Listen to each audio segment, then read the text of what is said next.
College Univibro section part ta kan ka video komentar ai phi jing tip chpang khubar like kam hikai te kidon lightly ki post deficit ki balaj kat kum ki jing plaj lamba ki kot khubar te kidon lightly artly ki de jong ki LP bat kawai ki de ta ki secondary te kine ki artly ki de hapo ka school ko bade po bindi hati wa RCLP school bindi hati te philatip hi ki nam tak LP ka minimum qualification ka de class 12 pass 45% plus bat ka MTET phap don me ya ka MTET DLED kita gilong baik compulsory la da phim don phim la ban apply te ki don art li pus po bindi hati te nam ta ban submit ikine phap ban submit house secretary ka school ka application te phap ban le cha po ka school ru te ka detail ki number e claim I te phap le mi ha po ka school ka bre ka bindi hati te ka last date ban submit ki application kan de artarik jong June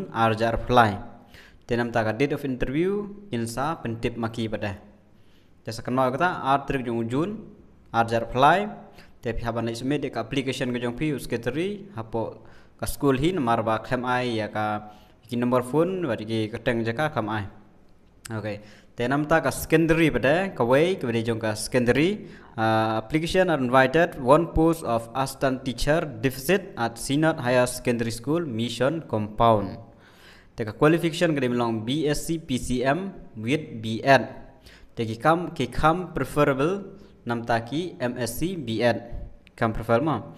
The application in school office between 22nd May hadu R pendru tarik jong May. Kelas date kelong 26 May. Mama 10 AM to 2 PM.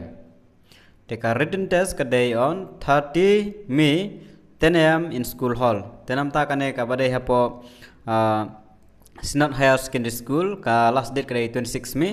Tekan mau go on tap nam ta kane kadai nam ta secondary BSc PCM lane MSc PCM with BEd pila ban apply kadai jong ka deficit kan mau mo. Te kan mau ka last date kadai 26 ka written test kadai ka live ho tarik. Tangene ki tip college bon.